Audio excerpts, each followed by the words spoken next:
So just introduce yourselves and explain what happened in Colorado. So, my name is Lucas Thompson. This is my father, Ken Thompson.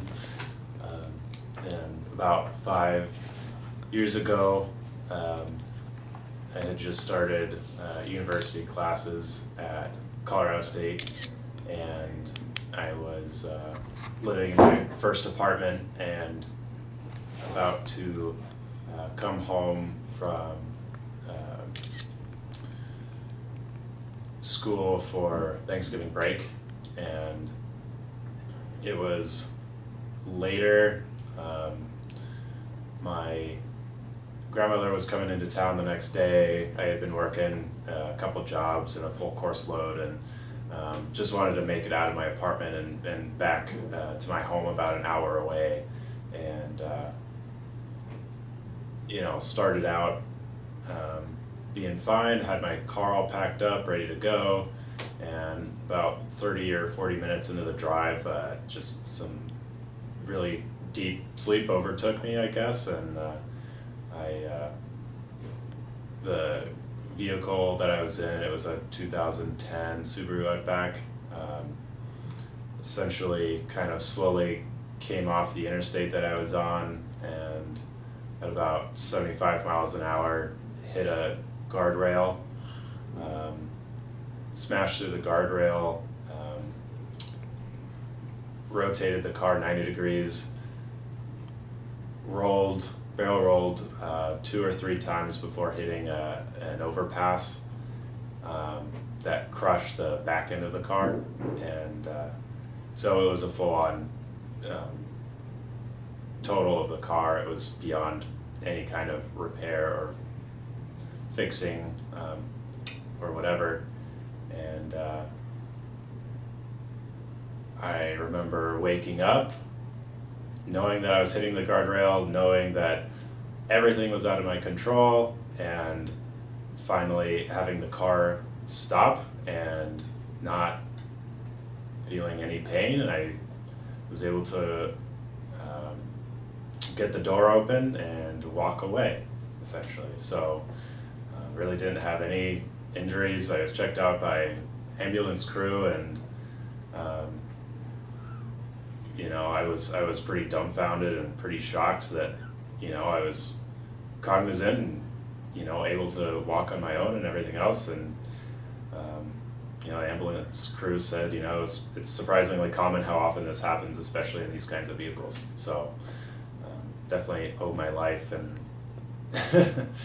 and a lot of other things to a car that was prioritizes safety features, essentially.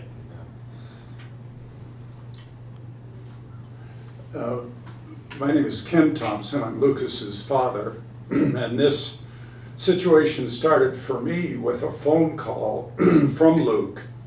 I had plans to go out to the airport and pick up my mother-in-law, who was coming for Thanksgiving, and Luke knew that, and he called me around 10 o'clock at night and said, "I think I'm going to go ahead and drive home tonight so I can go to the airport with you." And I said, "Well, I'll leave the door unlocked and I'll wait up for you." And about an hour later, he called me. And the thing I really remember was how calm he was. He said, "Dad, I went to sleep, I ran off the road," and he told me where it was, north on I-25, about maybe a half an hour from where we lived. And so I jumped in the car, ran out there with not a lot of fear because of how calm he was. And I pulled up to the scene, and of course there was an ambulance and a state patrolman there, and I kind of stood back and looked at the situation, and when I put it together, I realized how close he had come to, had he hit the pole another 2 feet forward, there's no way anybody would have survived it. But as it was, he was walking around and he was very calm, and I honestly, as a parent, when I looked at what had happened, I kind of went to pieces. The state patrolman kind of took me to the side and said, look, this turned out okay, but it sure could have been a disaster.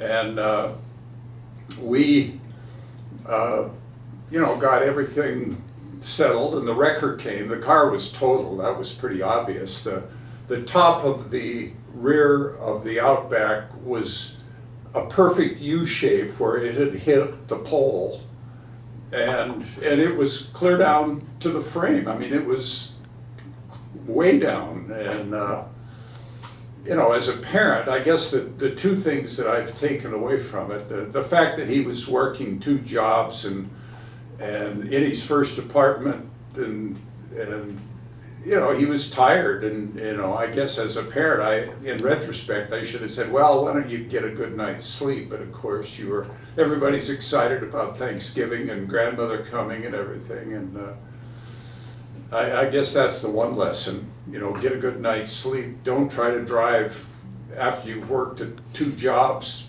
for 12 hours, and I just think the Subaru Outback had a large part in the fact that this turned out okay. And the one thing I kept thinking in retrospect was trying to imagine how terrible it would have been having to pick up my mother-in-law and explain to her, a true tragedy.